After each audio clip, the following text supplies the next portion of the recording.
Hey guys, it's Kamakuno. Today I'm doing Green Arrow issue 2. So let's talk about the cover. I like the cover. I like the art, I guess, for it. I like the stuff around the art, let's just say. Like, I like the colors they use. I like all that. But I don't like how Green Arrow really looks in the cover. Like, his hair is, like, kind of, like, sticking up. It's crazy. He has, like, a 5 o'clock shadow that doesn't look like a 5 o'clock shadow. So I don't really love Oliver's face, but everything else I thought was pretty good for the art. So it was a pretty moderate cover. It was okay. But let's see what happened in the story, see if I like the story or not. So what is going on with Oliver is that he's trying to get these people who are filming their evil works, I would say. They're filming what they're doing wrong, like killing people, beating people up. So they're filming that for their blog, and they're kind of famous for that. They have like million people and million followers trying to see what they're doing, and Oliver's trying to stop them. And also we see a little bit of Oliver Queen's social life, kind of like him having to concentrate more on his business and all that. So we get to see him struggling with that also. And of course the story of Green Arrow trying to capture these people filming them doing bad stuff like beating up people. And then in this issue we got them filming them killing somebody by beating them up.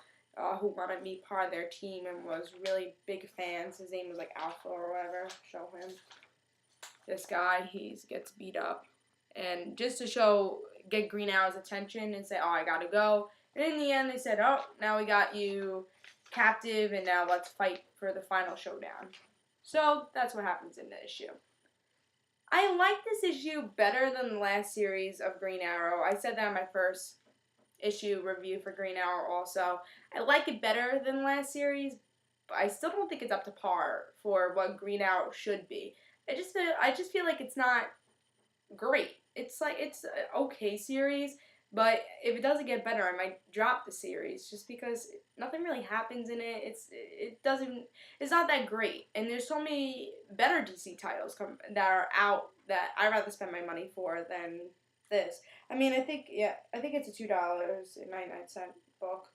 Yeah, so it's not like Action Comics that's like $4, but might not be worth it just because it's just moderate. It's not nothing that big happens in the story. It's kind of predictable, so it's not that great. And then I didn't have to read this issue to see what would have happened. It was pretty much predictable of what was gonna happen. Oh, they're gonna fight. All right, obviously that was gonna happen, and it happened in this issue. Oh, like in the end of the first issue, they're saying we have to get Green Arrow. They dilly dally in this whole issue. In the end, they get Green Arrow. That's what happened. Nothing unpredictable happened. And then, of course, with his business, I thought that was interesting. Him saying, "Oh, you have to get yourself straightened out.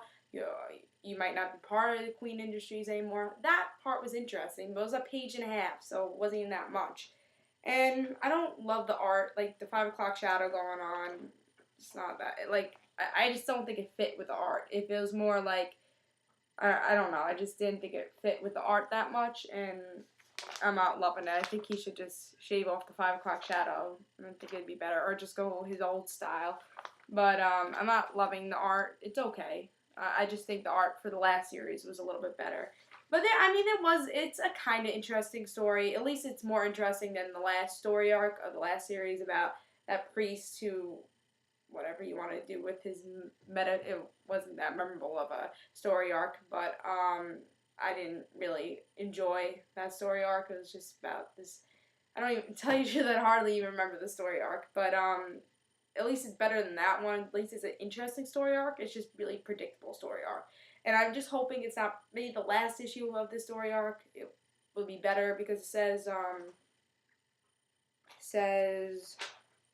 the final showdown with Rush, who are these people, plus Black Canary. So that could be interesting with Black Canary, Green Arrow, see what's going on there. I think that could be an interesting issue, and maybe it would make Green Arrow a little bit better of a series, because I think what I liked about not the last Green Arrow series, but the Judd Winnick Green Arrow series is that he had his team. You know, he had Mia Dearden. He had Black Canary. I like him with other people. I don't like him as much as a loner, and I like him teaming up with people. So I think it'd be better probably the next issue. So hopefully it's better. I'm gonna give it another chance. Hopefully, I'm not gonna drop the series because I really do like Green Arrow. So hopefully, it gets better. I'm gonna hold on for a little bit longer for this series, but it's a moderate. It was a moderate issue. It wasn't that great. Not. It wasn't horrible. It wasn't, but nothing that's gonna blow your mind and maybe a little bit a waste of your money. So I gave this 3 stars, and I say don't pick it up. And hopefully the next issue will be better. And I guess we're gonna have to see. So this was Comic Uno. I hope you enjoy. I say don't pick it up, and I give it 3 stars. See you guys.